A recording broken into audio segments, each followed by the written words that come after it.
Crime control model. Crime control model criminal justice system में एक approach है जिसका मुख्य उद्देश्य क्राइम को कम करना और पब्लिक सेफ्टी को बनाए रखना है। ये मॉडल एफिशिएंसी, स्पीड और फाइनलिटी पर जोर देता है ताकि क्रिमिनल एक्टिविटीज को जल्दी से रोककर सोसाइटी को सुरक्षित बनाया जा सके। हर्बर्ट पैकर ने 1960s में इस मॉडल को डेवलप किया था और यह कॉन्सेप्ट क्रिमिनल जस्टिस सिस्टम में क्राइम हैंडल करने के लिए एक असेंबली लाइन प्रोसेस पर आधारित है। की features of the crime control model: efficiency और स्पीड पर फोकस। क्राइम कंट्रोल मॉडल में जस्टिस प्रोसेस को एफिशिएंट और फास्ट बनाने पर जोर दिया जाता है। इसमें यह माना जाता है कि अगर जस्टिस प्रोसेस तेजी से नहीं होगा तो क्रिमिनल्स को कन्विक्ट करना और उनको सजा देना मुश्किल हो सकता है। स्पीड को प्रायोरिटाइज करने से सोसाइटी में फियर ऑफ पनिशमेंट बढ़ता है, जो पोटेंशियल ऑफेंडर्स को डिटर करने में मदद करता है। Presumption of guilt. इस मॉडल में प्रिजम्पशन ऑफ गिल्ट पर जोर दिया जाता है। मतलब यह है कि अगर पुलिस ने किसी सस्पेक्ट को अरेस्ट किया है और उसके खिलाफ सब्सटैंशियल एविडेंस मौजूद है तो उसे गिल्टी माना जा सकता है। यहाँ पर अजम्पशन ये होती है कि लॉ एनफोर्समेंट एजेंसीज अपना काम इफेक्टिवली कर रही है और उन्होंने सही व्यक्ति को टारगेट किया है। 3. प्ली बार्गेनिंग को इनकरेज करना। क्राइम कंट्रोल मॉडल में प्ली बार्गेनिंग को भी सपोर्ट किया जाता है ताकि लेंथी ट्रायल से अवॉइड किया जा सके और केसेस जल्दी से रिजॉल्व हो। प्ली बार्गेनिंग सस्पेक्ट्स और प्रोसिक्यूटर्स के बीच एक एग्रीमेंट होता है जिसमें सस्पेक्ट अपनी गिल्ट एक्सेप्ट कर लेता है और बदले में उसको लेसर पनिशमेंट मिलती है। इससे जुडिशियल सिस्टम का बर्डन कम होता है और कोर्ट्स एफिशिएंटली काम कर पाते हैं।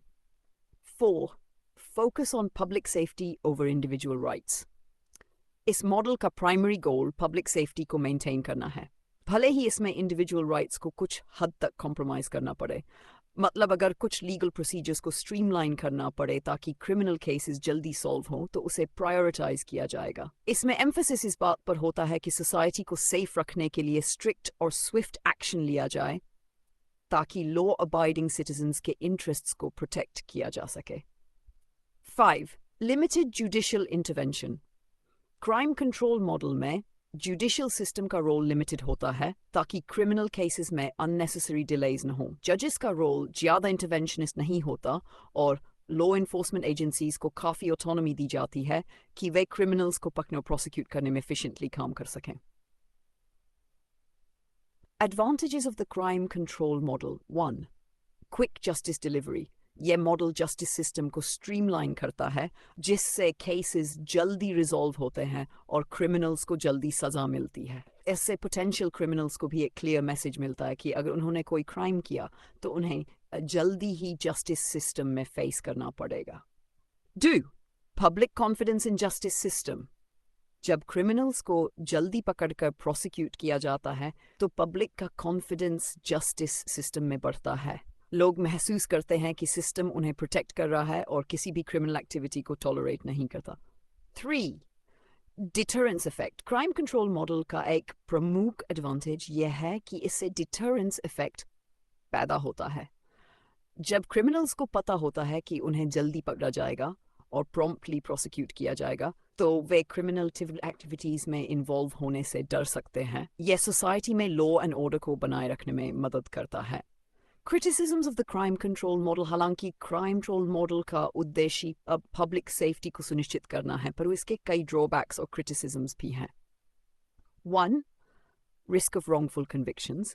इस मॉडल में स्पीड और एफिशिएंसी को प्रायोरिटाइज किया जाता है जो रॉन्गफुल कन्विक्शंस की पॉसिबिलिटी बढ़ा सकता है। कभी कभी सस्पेक्ट्स को प्रॉपर लीगल रिप्रेजेंटेशन का मौका नहीं मिलता और इस वजह से इनोसेंट इंडिविजुअल्स को कन्विक्ट किया जा सकता है। 2. Violation of individual rights.